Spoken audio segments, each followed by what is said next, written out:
హైదరాబాద్ లో మరో దారుణ హత్య. మనిషి ఎంత నీచంగా మారుతున్నాడో రోజు జరుగుతున్న దారుణాలను చూస్తే సమాజంలో ఏం జరుగుతుందో అర్థం కాని పరిస్థితి. బోడుప్పల్ హత్య కేసుపై డీసీపీ పద్మజారెడ్డి చెప్పిన హత్యా తాలూకు విషయాలు అయితే భయపెట్టేలా ఉన్నాయి. వికారాబాద్ జిల్లా కామారెడ్డిగూడకు చెందిన స్వాతి అదే గ్రామానికి చెందిన మహేందర్ రెడ్డి ప్రేమించుకున్నారు. ఇద్దరి కులాలు వేరు, కానీ మహేందర్ రెడ్డి తాను స్వాతిని ప్రాణంగా ప్రేమిస్తున్నానని చెప్పాడు. కులాలు వేరు కావడంతో మహేందర్ రెడ్డి ఇంట్లో ఒప్పుకోలేదు. కానీ చివరకు పెద్దలను ఒప్పించారు. అయినా కూడా మహేందర్ రెడ్డి వైపు నుంచి ఫ్యామిలీ మద్దతు లేదు. అయినా సరే ఇద్దరు కులాంతర వివాహం చేసుకున్నారు. పెళ్లికి ముందు స్వాతి అంటే నాకు ప్రాణమన్న మహేందర్ ఆ తర్వాత ఆమె మీద అనుమానం పెంచుకున్నాడు. ఎంతలా అంటే ఓ సైకోలా మారిపోయాడు. ఆ సైకో తత్వం ఎంతుందంటే ఈ స్టోరీ వింటే ఒళ్ళు గగుర్లు పొడుస్తుంది. కొద్ది రోజుల క్రితం హైదరాబాద్ కి ఇద్దరు వచ్చారు. ఉద్యోగం చేసుకుంటూ బ్రతకాలనుకున్నారు. అలాగే బోడప్పల్లోని ఈస్ట్ బాలాజీ హిల్స్ లో ఉంటున్నారు. మహేందర్ రెడ్డి క్యాబ్ డ్రైవర్ గా పనిచేస్తున్నాడు. స్వాతి పంజాగట్లోని కాల్ సెంటర్ లో పనిచేస్తుంది. అయితే పెళ్లైన 3 నెలల తర్వాత మహేందర్ రెడ్డిలోని ఉన్మాది బయటకొచ్చాడు. చిన్న చిన్న విషయాలకే ఇద్దరు గొడవ పట్టం మొదలు పెట్టారు. దీంతో ఇద్దరి మధ్య సఖ్యత కుదరలేదు. వారి గొడవ పోలీస్ స్టేషన్ల వరకు చేరింది. ఏడాదిలోనే 4 సార్లు పోలీసులు కౌన్సిలింగ్ తీసుకున్నారు. ఎందుకంటే ఈ మహేందర్ రెడ్డికి స్వాతి మీద అనుమానం. ఆమె ఫోన్ మాట్లాడితే చాలు అనుమానించేసేవాడు. తాను కాల్ చేసినప్పుడు బిజీగా వచ్చినా సరే అనుమానంతో రగిలిపోయేవాడు. అయితే స్వాతి గర్భం దాల్చింది. అయితే అతనికి ఎక్కడో అనుమానం. తన వల్లే స్వాతి గర్భం దాల్చిందా లేదా అనే అనుమానంతో పిచ్చివాడయ్యాడు. చివరకు పిచ్చి పిచ్చి కబుర్లన్నీ చెప్పాడు. స్వాతి కడుపులో పెరుగుతుంది, తన బిడ్డ కాదోమనన్న అనుమానంతో పిచ్చితో గర్భం తీయించేశాడు. ఆ విషయంపై కూడా ఇద్దరికి గొడవలు జరిగాయి. నాటి నుంచి ఆ గొడవలు అవుతూనే ఉన్నాయి. మళ్ళీ రెండోసారి స్వాతికి గర్భం వచ్చింది. తాను భార్యతో సంసారం చేస్తున్నా కూడా అతనికి నమ్మకమే లేదు. మళ్ళీ అనుమానించాడు. గర్భం దాల్చడంతో డాక్టర్ దగ్గరికి వెళదామని స్వాతి భర్తను కోరింది. కానీ ఆ విషయంలోనే మహేందర్ రెడ్డి తన అనుమానాన్ని బయటపెట్టాడు. ఏ స్త్రీ అయినా కూడా గర్భం దాలిస్తే భర్త స్వాంతన కోరుకుంటుంది. ఇద్దరూ సంతోషాలు పంచుకుంటారు. కానీ మహేందర్ రెడ్డి భార్య పట్ల మానవత్వం లేకుండా మాట్లాడాడు. ఇద్దరి మధ్య వాగ్వాదం పెరిగింది. అది కాస్త తీవ్రమైంది.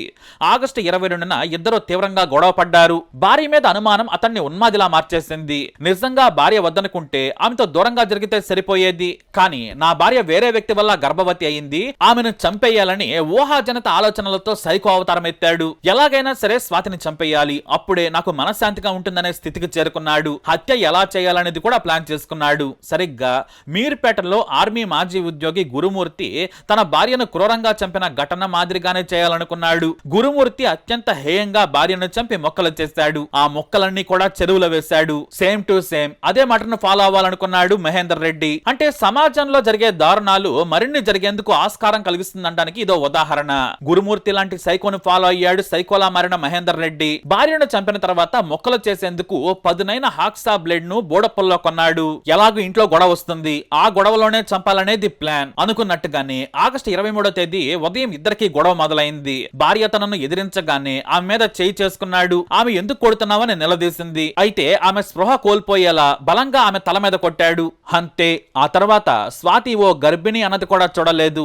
ఆమె కడుపులో పెరుగుతున్న బిడ్డను కూడా చంపేయాలనుకున్నాడు నీచుడు. స్వాతి మీద కూర్చొని గొంతు నులిమి దారుణంగా హత్య చేశాడు. స్వాతి చనిపోయిందా లేదా అని చాలాసేపు ఎదురు చూసి నిర్ధారణ చేసుకున్నాడు. పల్స్ లేదు, గుండె కొట్టుకోవడం లేదు, కాబట్టి చనిపోయిందనుకున్నాడు. ఆ తర్వాత మొక్కలు చేయాలనుకున్నాడు మహేందర్ రెడ్డి. కానీ అది అంత సులభం కాదనుకున్నాడు. ఎందుకంటే ఇల్లంతా రక్తం అంటుతుంది, పోలీసులకు దొరికిపోతాననుకున్నాడు. తన కారులోనే దూరంగా తీసుకెళ్లి మూసీలో వేయాలనుకున్నాడు. ఎందుకంటే మూసీలో ఇప్పుడు ప్రవాహం పెరిగింది. కానీ రాత్రి సమయంలో వీలు కాదు. ఎక్కడో ఓ చోట పెట్రోలింగ్ ఉంటుంది. తాను దొరికిపోతానని భావించాడు. అలాగే ఎవరైనా స్థానికులు చూసినా కూడా పోలీసులు రెడ్ హ్యాండెడ్ గా పట్టుకుంటారు. పైగా సీసీ కెమెరాల్లో తన కారు రికార్డ్ అవుతుంది. దీంతో ప్లాన్ మార్చుకున్నాడు. మళ్ళీ తన హత్యల గురువు గురుమూర్తి స్టైలే ఫాలో అవుదాం అనుకున్నాడు. శరీరాన్ని పెద్ద ముక్కలుగా కట్ చేశాడు. తల, కాళ్ళు, చేతులు, మొండెం భాగాలను కట్ చేశాడు. ఆ తర్వాత పెద్ద పెద్ద కవర్లను కొనుక్కొచ్చాడు. వాటిలో మూట కట్టాడు. స్మెల్ రాకుండా కిటికీలు తీసి ఇల్లంతా శుభ్రంగా కడిగాడు. స్ప్రే చల్లేశాడు. ఒక్కో కవర్ ను ఒక్కోసారి మూసీలో పడేశాడు. అలా 3 సార్లు పడేసొచ్చాడు. కానీ 4వ పెద్ద భాగమైన ఛాతీ ఇంట్లోని పెద్ద కవర్ లో ఉంది. దాన్ని దాచిపెట్టేశాడు. ఇక అప్పటికే ఓ రోజు అయిపోయింది. ఇక అయితే స్వాతి మిస్సింగ్ ను కప్పిపుచ్చాలనుకున్నాడు. మరదలు చంద్రకళకు ఫోన్ చేశాడు మహేందర్ రెడ్డి. తన భార్య స్వాతి కనిపించడం లేదు, మిస్ అయింది, ఫోన్ కూడా కనెక్ట్ కావడం లేదని చెప్పాడు. తనతో గొడవపడి వెళ్లిపోయిందన్న రీతిలో ఆమెకు చెప్పుకొచ్చాడు. కానీ చంద్రకళకు అనుమానం కలిగింది. ఎందుకంటే చాలా రోజులుగా మహేందర్ రెడ్డికి స్వాతికి గొడవలు జరుగుతున్నాయి. స్వాతి ఆమెకు కూడా మహేందర్ రెడ్డి ప్రవర్తన గురించి చెప్పింది. దీంతో దిల్సుఖ్ నగర్ లోనే ఉంటున్న గోవర్ధన్ రెడ్డికి ఫోన్ చేసి విషయం చెప్పింది. ఓసారి ఇంటికెళ్లి చూడమని కోరింది. ఈ లోపు స్వాతి ఫోన్ నుంచి ఆమె తల్లికి ఓ మెసేజ్ పెట్టాడు. మేం బాగానే ఉన్నాం, భోజనం చేశామని మెసేజ్ పెట్టాడు. గోవర్ధన్ రెడ్డి సడన్ గా మహేందర్ రెడ్డి ఇంటికెళ్లాడు. ఇంట్లో ఒక్కడే ఉన్నాడు. ఏం జరిగిందని అడిగాడు.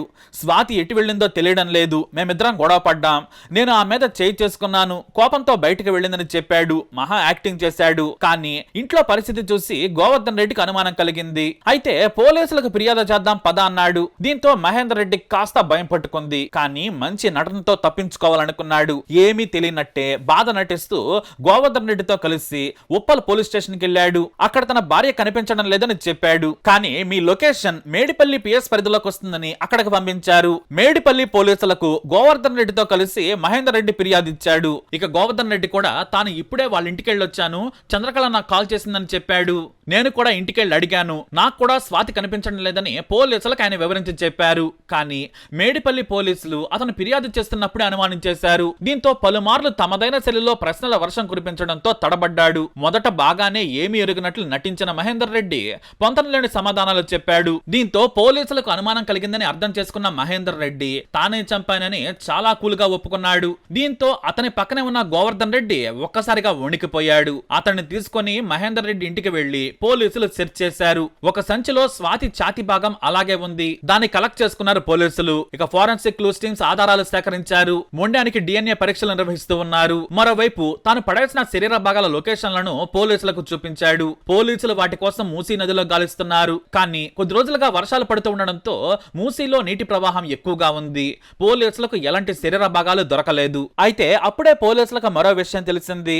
గతంలో ఇతడి వేధింపులు తట్టుకోలేక కామారెడ్డి కూడా పోలీస్ స్టేషన్ లోనే స్వాతి అతడిపై ఫిర్యాదు చేసింది. అతని మీద 498A కేసు కూడా నమోదైంది. కానీ కేసులకు భయపడి మళ్లీ స్వాతితో సఖ్యతగా ఉంటానని చెప్పి తీసుకొచ్చాడు నీచుడు. కులాంతర వివాహం కావడంతో మహేందర్ రెడ్డికి ఎవరు సహకరించలేదు. ఇటు ఆ మీద అనుమానం, మరోవైపు కులం కాని మహిళ అనే కులపిచ్చి కూడా అతని మనసులో ఉంది. దీంతో అన్ని కలిసి ఉన్మాదిలా మారాడు. చివరకు ప్రేమించి పెళ్లి చేసుకున్న స్వాతిని గర్భవతి అని కూడా చూడకుండా హత్య చేశాడు. ప్రేమ పేరుతో 4 ఏళ్లు వెంట పడ్డాడు. కానీ ఏడాదిలోనే 4 సార్లు పోలీస్ స్టేషన్ మెట్లెక్కిన మహేందర్ రెడ్డి 25 ఏళ్ల తన భార్యను హత్య చేసి జైలుకెళ్లాడు. ప్రేమ పేరుతో నమ్మించి పెళ్లి చేసుకుని లొంగ తీసుకుని తమ బిడ్డను తమకు దూరం చేసిన మహేందర్ రెడ్డి ఇప్పుడు ఏకంగా ప్రాణాలే తీశాడంటూ స్వాతి తండ్రి రాములు మేడిపల్లి పోలీస్ స్టేషన్ వద్ద బోరున వెలపించేస్తున్నారు. పెళ్లైన నెల రోజుల నుంచే వేధించడం మొదలు పెట్టాడని, ఇప్పుడు గర్భవతిని కూడా తెలిసి దారుణంగా హతమార్చాడంటూ రోధించారాయన.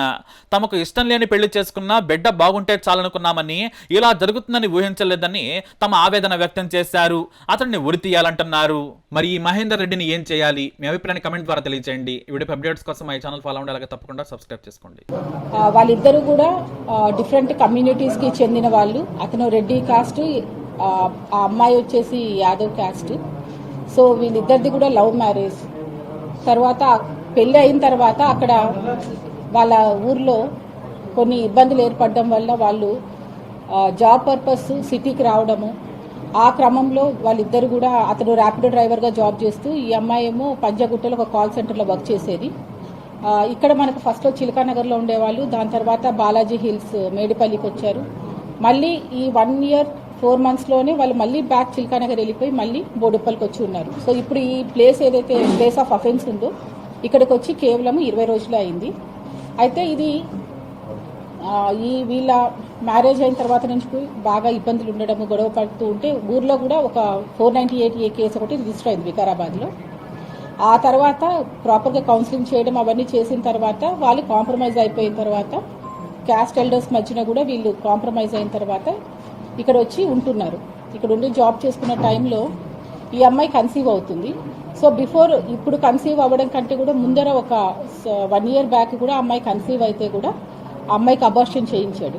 సో ఇప్పుడు కన్సీవ్ అయిన తర్వాత monthly she is going for the medical checkups.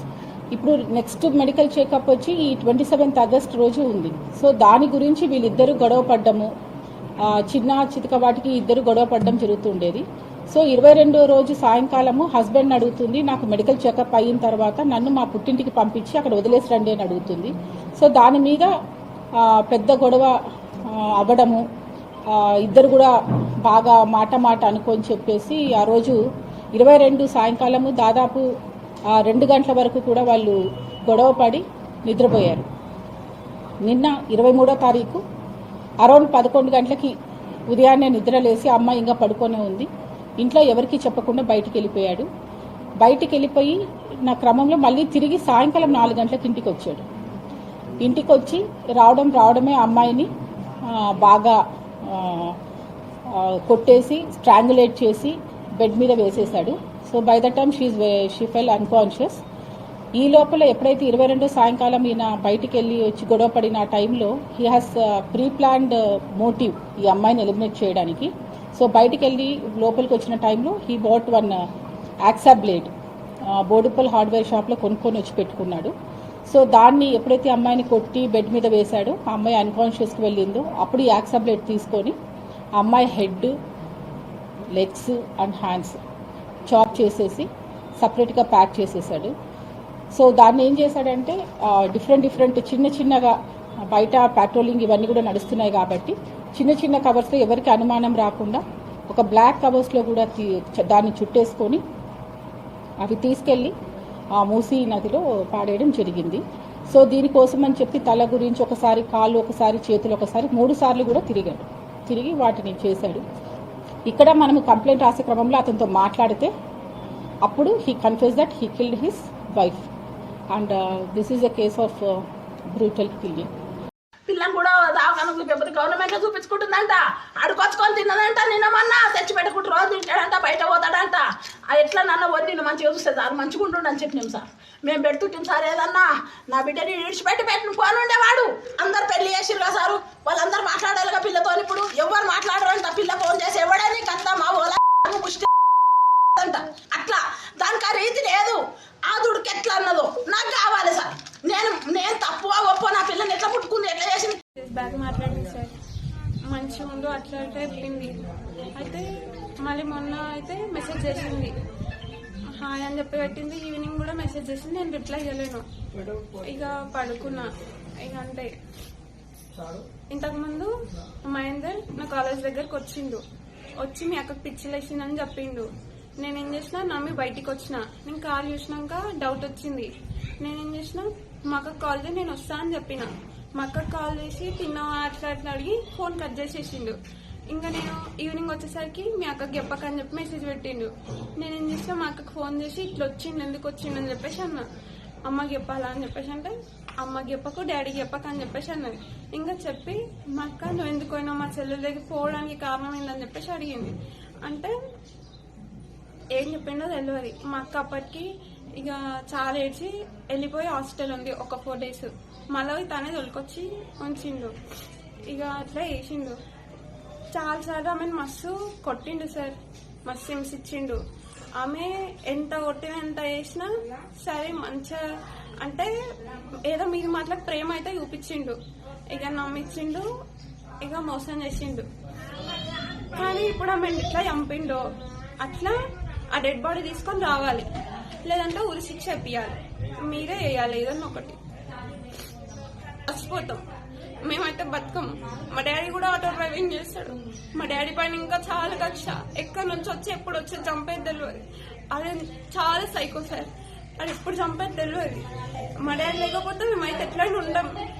నేనైతే మా అక్క చచ్చిపోయింది సార్, నేను బతుకా అని గురి శిక్ష చేపిస్తే ఏదన్నా ఒకటి, లేదంటే ఆయన పేరు మీదనే చచ్చిపోతాం. అందరం చచ్చిపోతాం. మా అమ్మ మా డాడీ అయితే ఎట్లయినా బతకరు. వాళ్ళు ఏదో ఒక టెన్షన్ పెట్టుకొని అయితే చచ్చిపోతారు. మేము ఇక బతికి ఏం లాభం లేదు అని ఉరి శిక్షేసి మా వాళ్ళు ఎట్లా ఉన్నా ఇక నేను చూసుకొని ఉండగలుగుతా.